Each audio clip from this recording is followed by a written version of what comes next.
In the savage societies of old, magic was not merely a private art, practiced in secret to curse or heal individuals.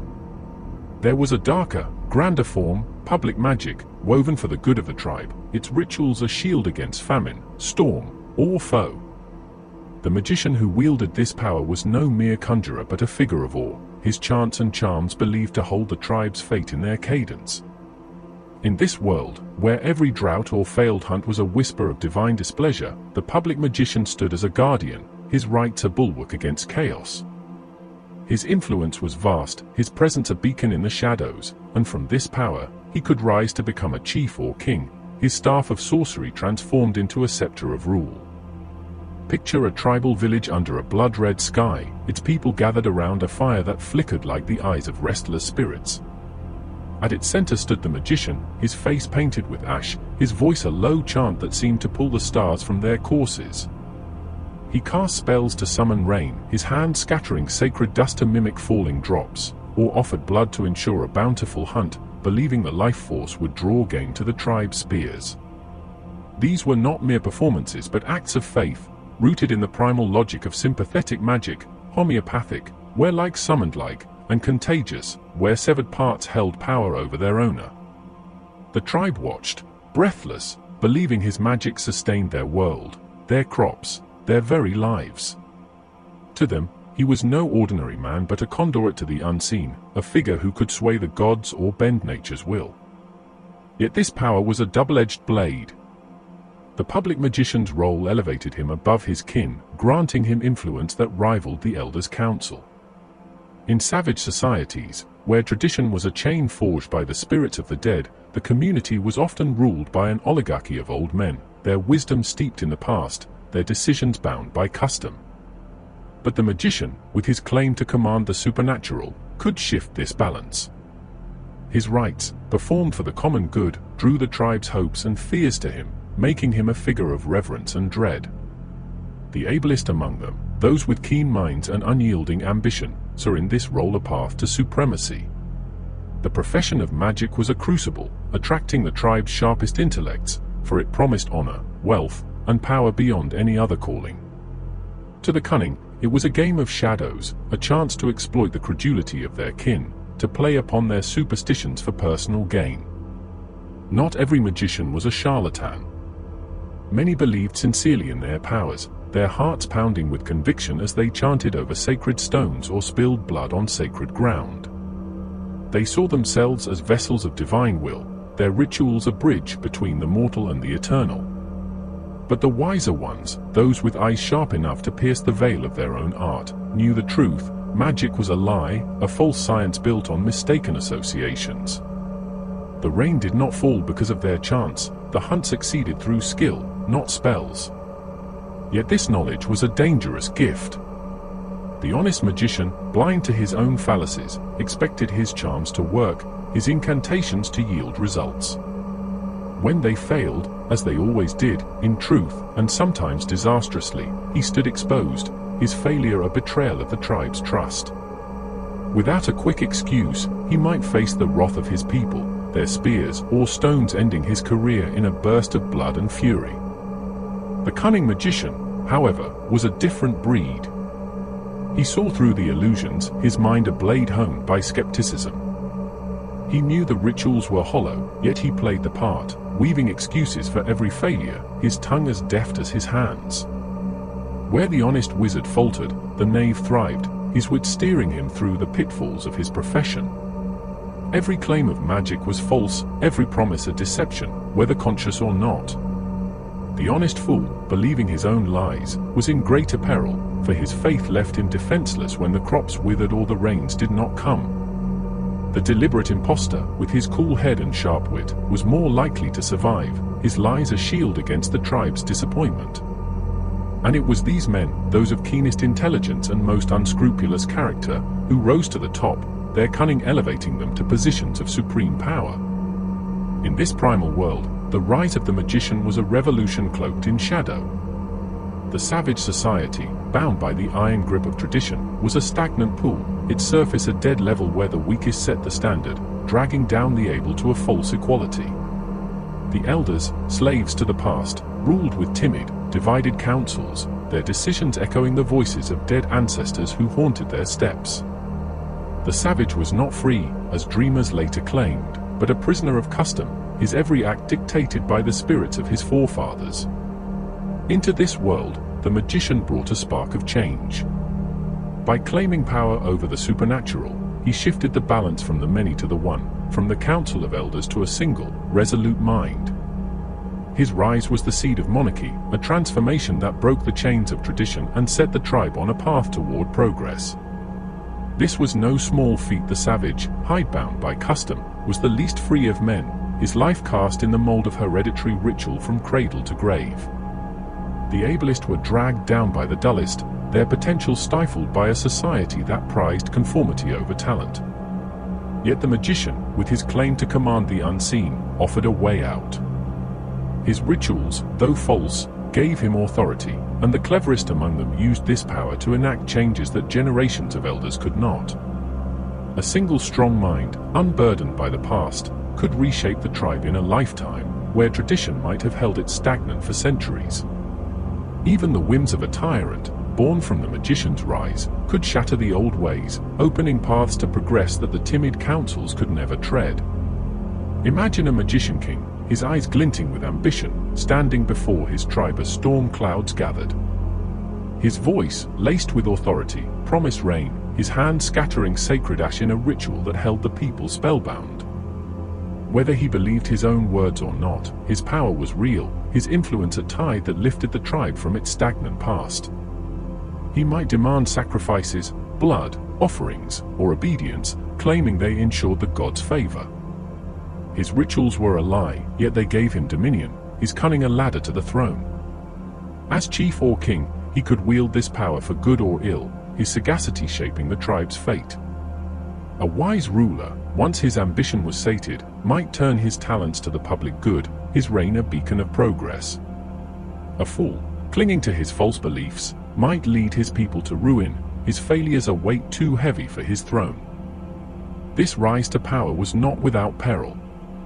The magician's path was fraught with dangers, his every act a gamble with the tribe's faith. A failed harvest, a lost battle, or a barren season could turn reverence into wrath, his life forfeit to the mob's fury. The honest magician, expecting miracles, was most at risk, his sincerity a fatal flaw. The cunning impostor, armed with excuses, could navigate these storms, his wit a shield against disaster. Yet even he walked a knife's edge, for the tribe's patience was not infinite. The magician's progress was a dance with death, each step a test of his cunning and resolve. In the broader sweep of history, this transformation was profound. The magician's rise marked the birth of monarchy, a shift from the oligarchy of elders to the rule of one. In savage societies, where custom was a tyrant, this was a liberation, a crack in the iron mold of tradition. The magician king, with his claim to divine power, could enact changes that propelled the tribe forward, breaking the stagnation of the past. His reign, though often born in deception, could foster wealth, knowledge, and progress, as the tribe grew through conquest or alliance. The Babylonians, Greeks, Romans, and Arabs, great conquering races, showed how such rulers drove civilization forward, their victories paving the way for art, science, and liberal thought. Even in despotic regimes, like those of Egypt or Peru, where kings were gods, this concentration of power sparked strides toward progress, offering more liberty to think and dream than the savage's false freedom under tradition's yoke. The King of the Wood, standing in Nemi's shadowed grove, was a dark reflection of this truth. Was his plucking of the Golden Bough a magical act, a claim to divine power that marked him as both priest and king? His violent succession, his life bound to the sacred tree, echoed the magician's perilous rise, his throne a crucible of blood and ambition. Perhaps he was a public magician, his rituals meant to ensure the land's fertility, his death a sacrifice to the gods he served. In his story, we see the magician's progress, from sorcerer to sovereign, his power a fragile thread woven through a world of dread and divinity. Yet Frazer's tale is not one of unalloyed triumph. The magician's art, though it broke the chains of tradition, was built on a lie, a false science that promised miracles but delivered only illusions. Its failures could doom the honest, while the cunning thrived, their deceit a path to power. But in this paradox lies a deeper truth. Magic, for all its errors, was a mother of freedom and truth. By elevating the able over the dull, it opened doors to progress, paving the way for science to rise from its ashes. The King of the Wood, with his cursed bough and doomed reign, stood at the crossroads of this shadowed journey, his life a testament to the magician's progress, a dance of deception and divinity that reshaped the world. The shadowed divide, magic, religion, and the dance of doom. In the shadowed heart of Nemi's grove, where the lake gleamed like a cursed mirror beneath gnarled oaks, a priest-king known as the King of the Wood prowled, his sword a cold harbinger of death. His crown was forged in blood, won by slaying his predecessor in a brutal ritual, his life tethered to a sacred tree and a mysterious branch, the Golden Bough, whispered to pulse with the wrath of the goddess Diana. Two questions loomed over this grim sanctuary like a storm gathering on a starless night. Why must he kill to claim his throne? And why was this bough, steeped in ancient dread, the key to his cursed reign? To unravel these enigmas, we must plunge into a world where magic and religion clashed like thunder, where spells and prayers wove a tangled web of belief, and where the King of the Wood stood as both sorcerer and sacrifice, his rituals a desperate dance with the unseen forces that haunted the grove. In this primal world, magic was a blade, sharp and unyielding, wielded by those who believed they could command the cosmos. Sympathetic magic, with its twin branches of homoeopathic and contagious, was a dark art rooted in a faith as unshakable as stone, the belief that nature obeyed immutable laws, that a precise ritual, paired with the right incantation, would always yield the desired result. The magician, cloaked in ash and mystery, stood before his tribe, scattering sacred dust to summon rain or piercing an effigy to slay a foe, certain that his actions would bend the world to his will. He did not kneel to gods or beg favor from spirits, his power was his own, a constitutional sovereignty bound by the ancient rules of his craft. To stray from these laws, to falter in the smallest detail, was to court failure, or worse, to invite the wrath of a rival sorcerer's more potent charms. This belief in nature's rigid order mirrored the cold logic of science, both sharing a faith in cause and effect, a vision of a world where events followed unerringly from their triggers. The magician, like the scientist, saw a boundless vista of possibilities, a celestial city radiant with unearthly splendor, glimpsed beyond the dark clouds of the present. To know the secret springs of nature, be it through a spell or a formula, was to wield power over the vast machinery of the cosmos. Yet magic's fatal flaw lay not in its faith in order but in its monstrous misconception of the laws that governed it. Homoeopathic magic mistook resemblance for causation, believing a clay figure could wound a man. Contagious magic erred in assuming a severed hair retained power over its owner. These were not truths but lies, born from the mind's primal tendency to associate ideas by similarity or contiguity. Legitimately applied, these principles birthed science; illegitimately wielded, they spawned magic, the bastard sister of truth, a barren art that promised miracles but delivered only illusions. The rift between magic and religion. If magic was kin to science, its relationship with religion was a shadowed feud, a clash of worldviews as stark as night and day. Religion, in Frazer's eyes, was a propitiation of powers greater than man, beings believed to steer the course of nature and human life. It was a dance of faith and works, a belief in superhuman agents coupled with acts to win their favor. Without belief, there was no religion, only theology; without action, there was no worship, only thought.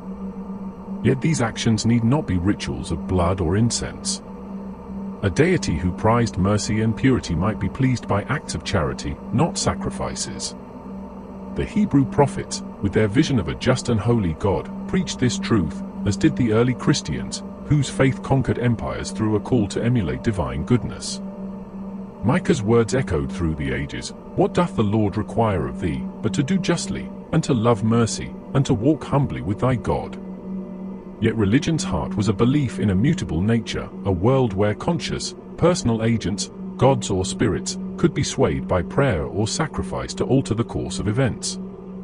This stood in stark opposition to magic and science, both of which saw nature as rigid, its laws unyielding to entreaty or threat. Where the magician coerced the world through spells, and the scientist through knowledge, the priest knelt before a deity, seeking to persuade or appease. Magic treated spirits as tools, subject to the same impersonal forces as stones or winds, to be commanded by the right incantation. In ancient Egypt, magicians claimed to bend even the highest gods to their will, threatening to scatter Osiris's bones or reveal his secrets if defied. In India, the Brahmin spells held sway over Brahma, Vishnu, and Shiva, a saying proclaiming, "The gods are subject to the spells to the Brahmins, therefore the Brahmins are our gods." This arrogance, this claim to divine power, was a blasphemy to the priest, whose humble prostration before the divine majesty recoiled at the magician's hubris.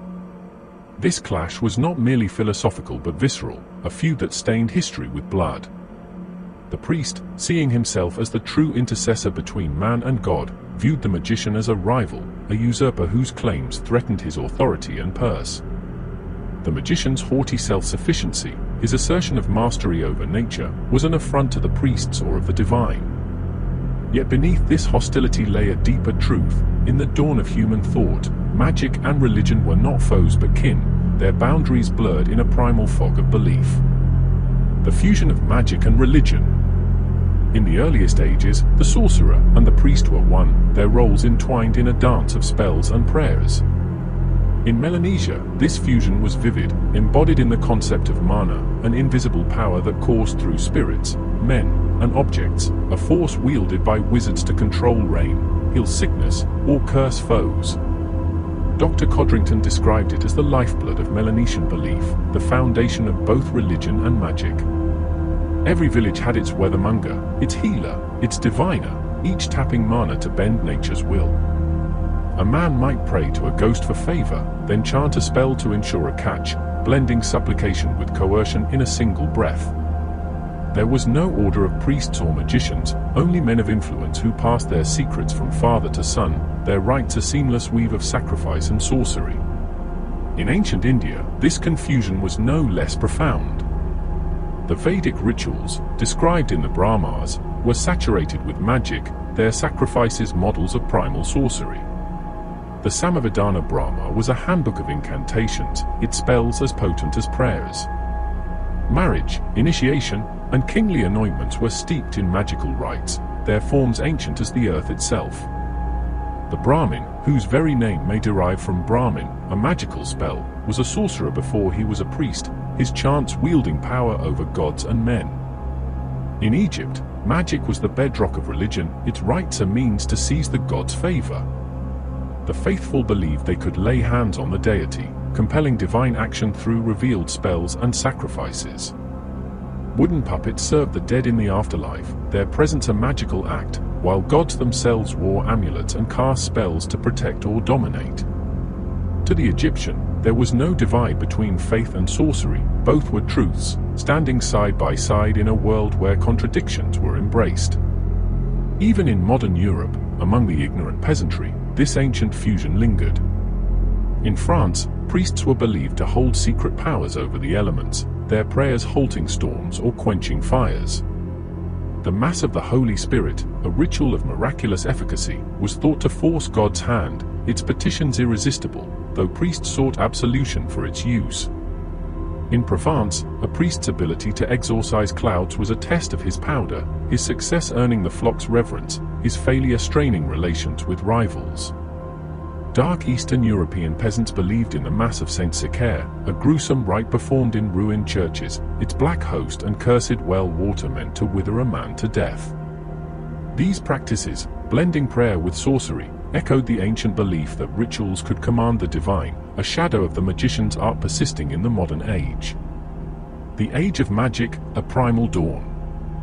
Frazer posits a deeper truth, that magic preceded religion in the evolution of human thought. Magic, born from the mind's simplest processes, associating ideas by similarity or contiguity, was a spontaneous error, a misstep of reason as natural as breathing. The beasts themselves linked light with light, contiguity with causation, to survive, but only man, with his higher intellect, conceived of conscious agents behind nature's veil. Religion, with its belief in personal deities, was a more complex idea, requiring reflection beyond the animal mind. Among Australia's Aborigines, magic was universal, every man a sorcerer wielding sympathetic spells, while religion, propitiation of higher powers, was nearly absent. This suggests an age of magic, a primal phase where man sought to force nature's hand through rites alone, before turning to gods with prayers and offerings. This universal faith in magic, Frazer argues, lies beneath the surface of all societies, a solid stratum of superstition untouched by the shifting creeds of religion.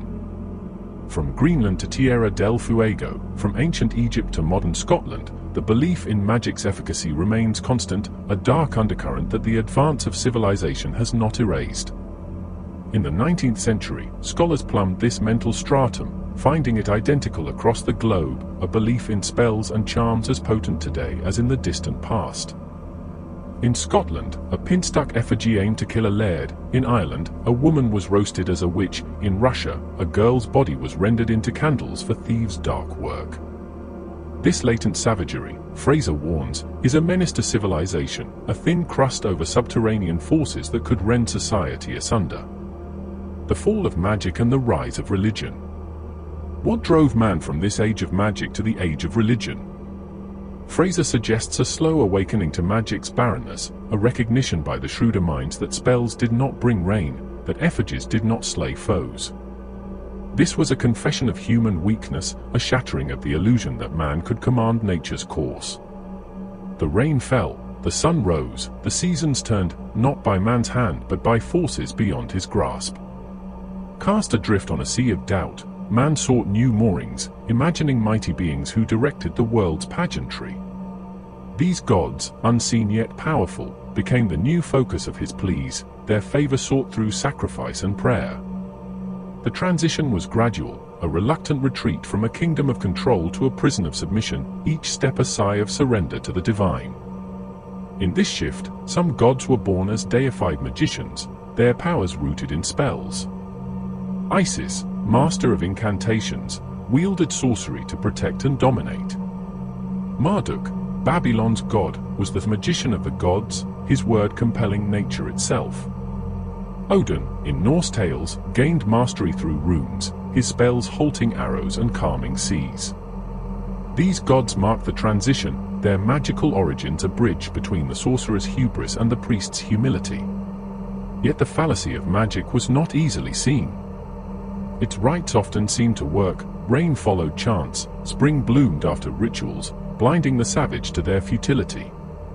The practical man, scorning the theorist's doubts, clung to his ceremonies, seeing sunrise as proof of his candle's power. Only the keenest mind saw through this illusion, their discovery a spark that lit the path to religion, and ultimately to science, where true laws replaced false spells. In Nemi's grove, the king of the wood stood at this crossroads. Was his plucking of the Golden Bough a magical act, a spell to command Diana's power, or a religious offering to appease her wrath? His blood-soaked reign, his life bound to the sacred tree, was a dance of both magic and religion, a shadowed testament to humanity's struggle to master the unseen, where spells and prayers merged in a ritual of dread and divinity.